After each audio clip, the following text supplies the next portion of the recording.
Now. On 105.9 FM and streaming worldwide on the WMAL app. O'Connor and Company. It's 8:06 now on O'Connor and Company. Thank you so much for tuning in to our special Wednesday program. We've got plenty in store for you. It's Larry O'Connor alongside Patrice Onwuka. Good morning, Patrice, on a Wednesday. Good morning, Larry, on a Wednesday, yes. We also have breaking news. Just announced 5 minutes ago, the National Zoo, the Smithsonian, announced that 2 giant pandas will be in residence at the zoo here in Washington, D.C. Really? by the end of the year. Yeah. Oh, that's fantastic. I'd like to know the rest of the story. I want to know what Hunter got in this deal with China.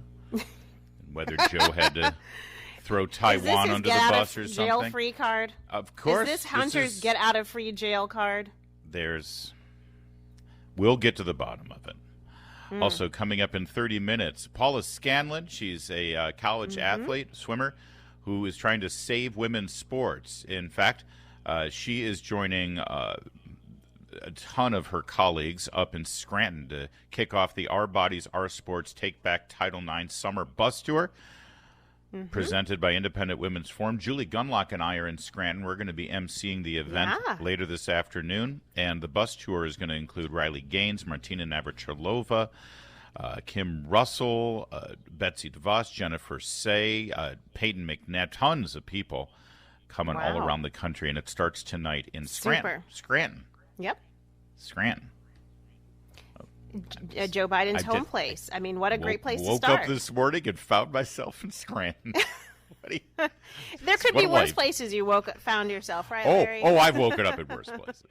Joining us right now is former attorney for Donald Trump, Jesse Binnall. I want to, Jesse, thanks for joining us. It's always incredibly informative and enlightening, and I'm going to ask ahead of time. We're going to need you for 2 segments here because I really want to unpack everything that's happened now and what the jury is contemplating in New York. So thank you for being here this morning. Well, thanks so much for having me, guys. I'm happy to stand with you guys for a couple segments. So final arguments here, and if you're the prosecution, you have to prove 2 things to the jury. You have to prove that these financial records were falsified, and you have to prove that they were falsified in order to commit another crime or cover up another crime or somehow link to another crime. Otherwise, the whole felony charge falls apart. Now, maybe I'm old-fashioned, Jesse. I would have thought that the prosecution would have had to point out that secondary crime, I don't know, maybe when the charges were brought and when they had the indictment. But they didn't. They hinted to what the other crime was during opening arguments. But I've been watching the trial. Have they definitively said, here are the crimes, falsifying the financial records, and it's linked to this other crime, crime X? Have they done that? No, they really haven't, Larry. And they during a really long and tedious oral argument yesterday in front of the jury, I think they tried to finally connect those dots. But it was, quite frankly, so confusing. I don't know how anybody could have really followed along. What they're really trying to go for there is, I think, the idea that there was a false business record and that as a result, either there were campaign finance violations, federal campaign finance violations, or maybe some sort of tax violations. And what they're trying to do, and this is the really outrageous part, is saying that the jury doesn't have to be unanimous on what a secondary violation would be. Some people might get it's some sort of campaign finance violation. Some people might think that it's some sort of tax violation, et cetera, but there doesn't need to be unanimity, which goes really to the heart of our criminal. Yeah, exactly. Now, that's right. That is what they're trying to do here. And it goes to the real heart of our criminal justice system that they want to get rid of that unanimity requirement and do everything that they can to get a conviction. And what's worse, prosecutors come up with strange theories all the time, and as do all lawyers. But judges are supposed to be the gatekeepers to try to keep them within the bounds of the law to protect the civil rights of defendants. And what really is outrageous is apparently it looks like Judge Merchan is going along with this theory that the jury can have a hodgepodge of ideas about what that secondary crime might be.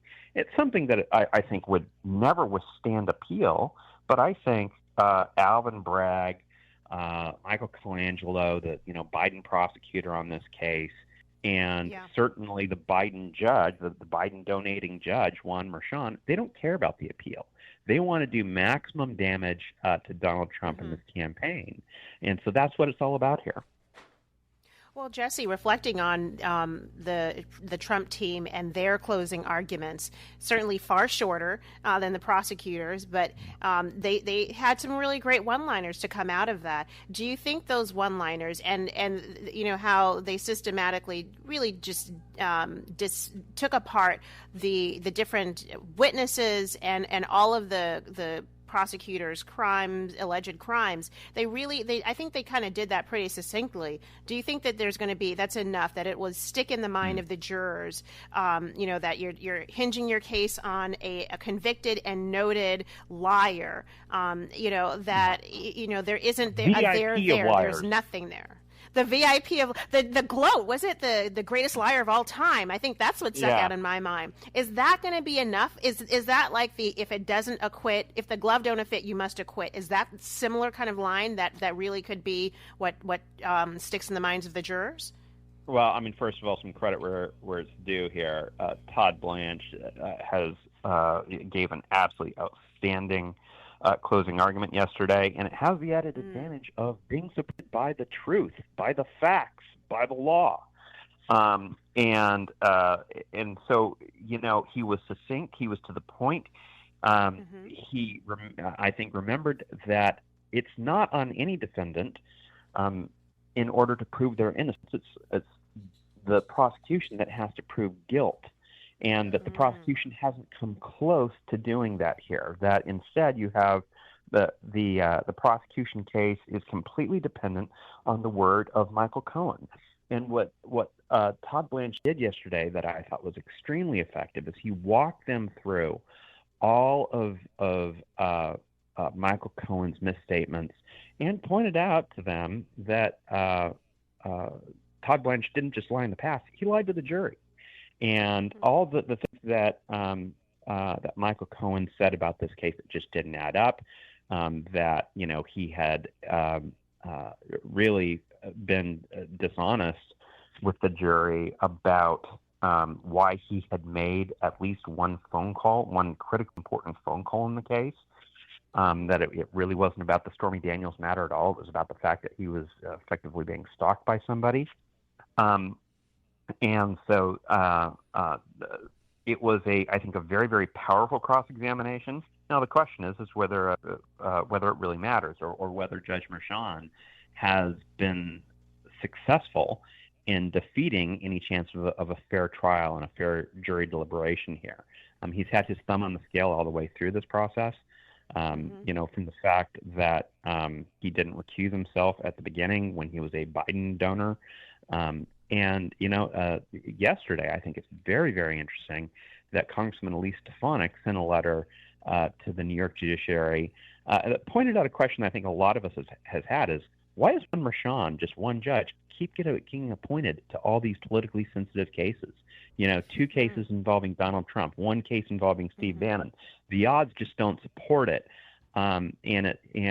So I think Congresswoman Stefanik asking those great questions is really important here too, because it's very, very clear from the beginning that Juan Merchan has been doing everything he can to make sure there's not a fair trial here. All right, we're going to continue with Jesse Binnall here and break down what to expect, what the jury's instructions are going to look like, and what the jury's going to begin contemplating here, and the lasting damage done to potentially to the judicial process in this country, as this is the most watched trial since OJ. And it's not a banner day for the American criminal justice system. We're going to get to all that in a moment, but it is WMAL. Making sense of the news. Live from the Home Paramount Pest Control Studios. Home Paramount, the leader in pest control since 1939. Miss anything? Don't worry, we've got you covered. Get today's breaking news on the Vince Colonnese Show, weekdays 3 to 6, right here on WMAL. It's the first time in American history that a former president is facing criminal prosecution. And for that first-time historic moment, Patrice Onwuka and Jesse Binnall, the prosecution in New York has decided to, for the first time ever, use a crime and a legal theory that has never been tried in court before.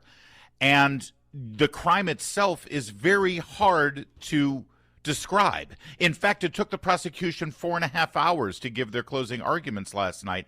It seems to me that you don't have to be, a member of the Trump family or Trump campaign to be a little circumspect and hesitant to have the criminal justice system used this way, Jesse, to say maybe for the first time we ever prosecute a former president, it should be pretty clear and pretty cut and dry.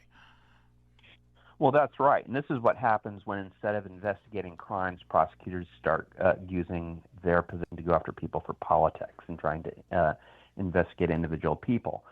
Matter of fact, I think it actually shows how clean Donald Trump is when the left has decided uniformly that they need to try to use the jury box instead of the ballot box to try to beat Donald Trump, and that this is the best that they can come up with. It's ridiculous. It's a ridiculous theory all the way around. And you're right. It's the fact that they are trying an untested legal theory is really going to do long-term damage, I think, to the rule of law in America. We're going to have a long road to hoe in order to make it so people can really trust our criminal justice system again after this case. Well, and there are many people who, for very good reasons, don't trust the criminal justice system and look at, or people who did at one point and look at the President Trump's treatment and say they can't believe it. They're actually going to support him. Let's talk a little bit more about the judge in this case. Apparently, he admonished Mr. Todd Blanche during his closing arguments over, suggesting that President Trump could potentially be locked up, and the judge called that an outrageous statement to make. Is that really outrageous, though? Because isn't at the end of the day the judge isn't it in his hands to decide what the punishment, the sentence, if there is a sentence or a punishment, would be for President Trump? Yeah, that's right. And a lot of judges will say it's not up to the jury in order to decide punishment in places like New York and in most states in the country, and so that should be argued to the jury. But you cannot take away from the fact that juries hold the liberty, the freedom, the reputation of people in their hands. And what Todd was doing very effective there was driving that point home. I think what was inappropriate was the fact that the judge has always been very, very quick to sustain objections from the prosecution to let his ire be known towards the defense team. And then you have, for instance, Stormy Daniels, who was absolutely inappropriate on the witness stand, and he just sat there like a bump on a log and refused to do anything. And when you look at that, goes to when Costello testified and the judge read him the Riot Act. And juries pay attention to that. Juries pay attention to the way judges are behaving on the bench because they're always kind of looking for signals as to what they should be doing. And Judge Merchan is very, very clearly doing everything he can. Quite frankly, he's doing a much better job of prosecuting this case than the prosecution is. The prosecution, I think, has just tried a horribly bad case. But Judge Merchan wants to save them from themselves and try to salvage some sort of conviction on this by, for instance, another thing that he's done that's completely outrageous is stopping a former federal election commissioner, chairman of the Federal Election Commission, from testifying on behalf of Bradley Smith about campaign finance law, which is what, as we discussed, one of the things this case is about. And yet he allowed Michael Cohen, a disgraced, disbarred felon, testify as to the provision of the Federal Election Campaign Act. Absolutely outrageous.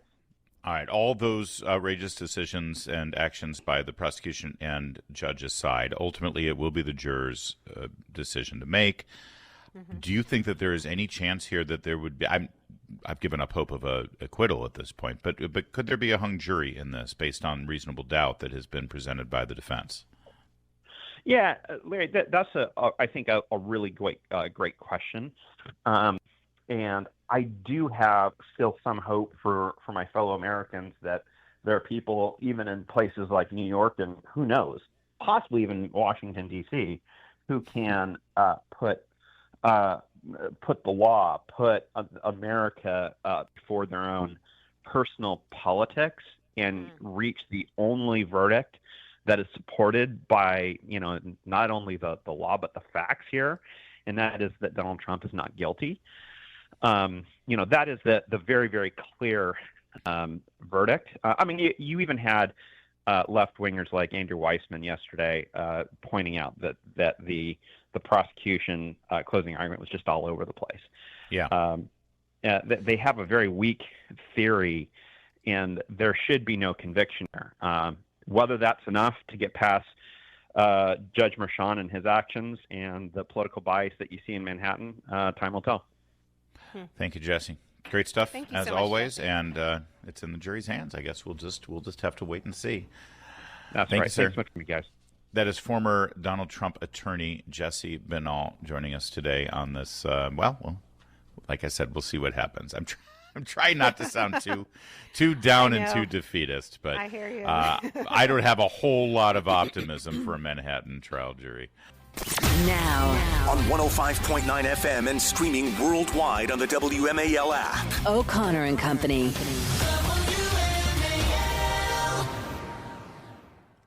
It's 8:36. It's O'Connor and Company, and Chris Plant is coming up soon. Patrice Onwuka is here with us, though. Yes, It's on a Wednesday. Usually on a Friday, but she's here on a Wednesday. And when she's not here with us, she's, of course, doing her duties at Independent Women's Forum alongside our other colleague, Julie Gunlock. We love IWF and all the great work they do. And that includes the brand new bus tour that they are kicking off today. Now, this is the... Yes.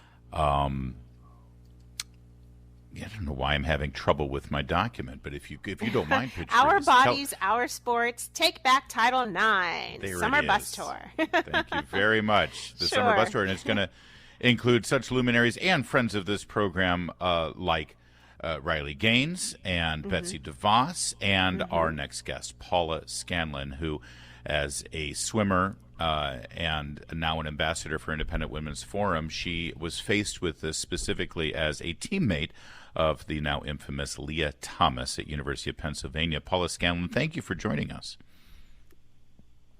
Thank you so much for having me on this morning.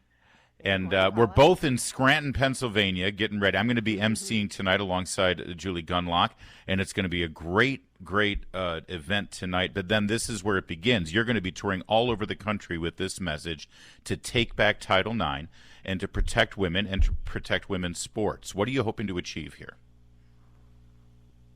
Absolutely, yeah. We're hoping to raise awareness to what's happening. I mean, again, I know many of us in this space have covered this, but this has not reached national news. The Biden administration has chosen to rewrite Title IX. They tried to keep it a secret, and in that, they're allowing gender identity to be equivalent to your biological sex, meaning that any man who wants to identify as a woman can take a woman's athletic scholarships, can be housed in a woman's dorm, can change in a woman's locker room, can use a woman's bathroom, all of those things. And I think the public is just generally not aware this is happening. So this tour is really about raising awareness to what's about to happen. That's going to come into place August 1st. And also just going around the country and telling our stories and why Title IX is so important to us women, and not just us female athletes, but this should matter to all women because Title IX affects other education opportunities, right? Not just sports.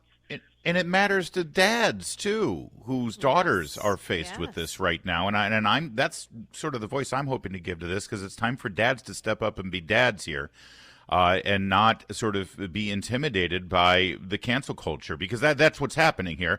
Dads want to be dads naturally and protect their daughters, and they're afraid of being canceled.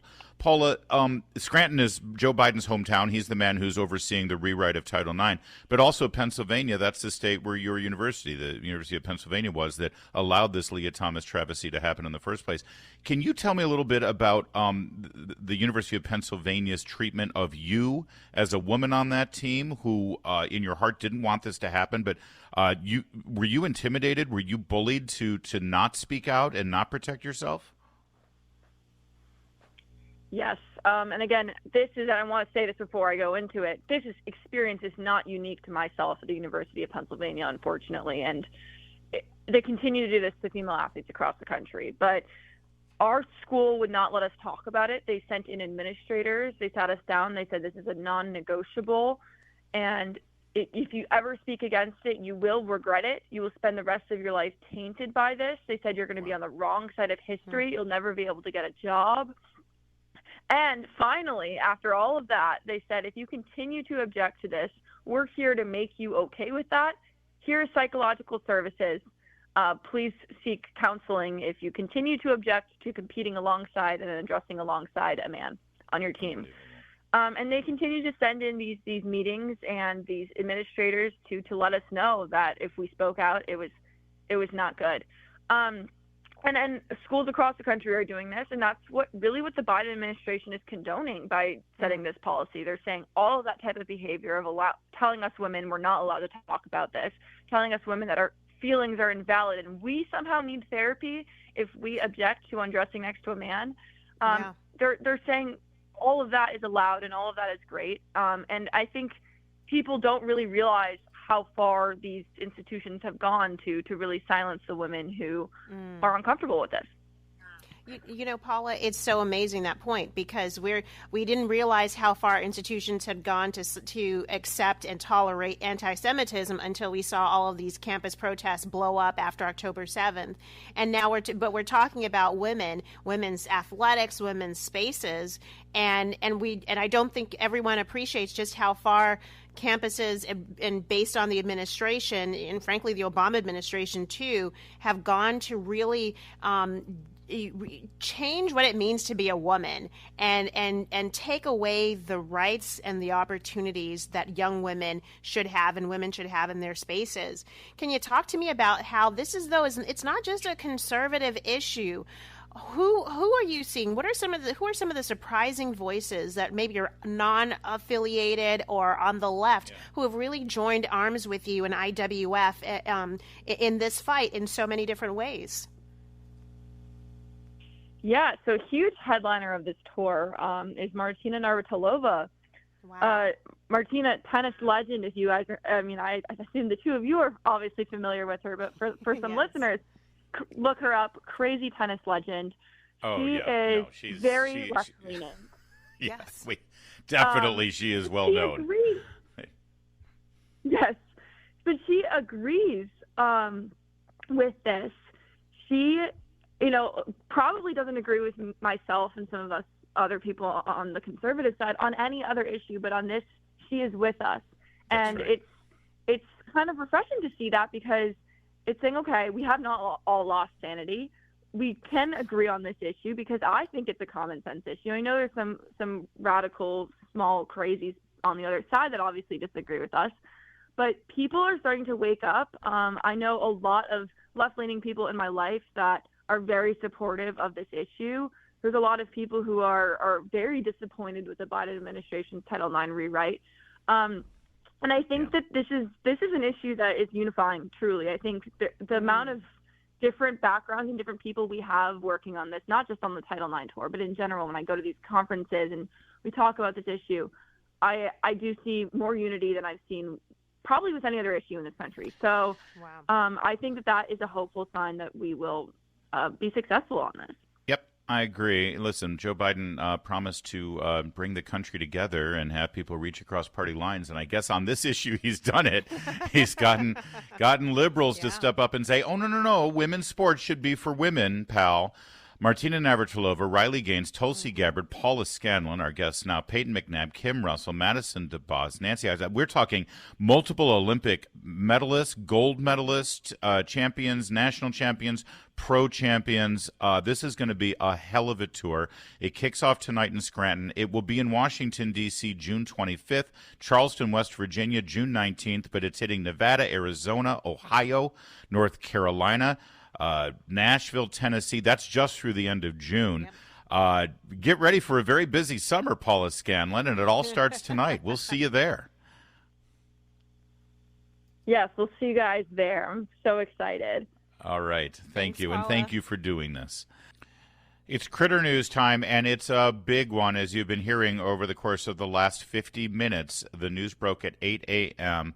2 new giant pandas are on the way to the National Smithsonian Zoo on Connecticut Avenue in Washington, D.C., in a last-ditch attempt for Joe Biden to win re-election. This is purely political. I think and it's you're not going right. to work. I think you're right. Yeah.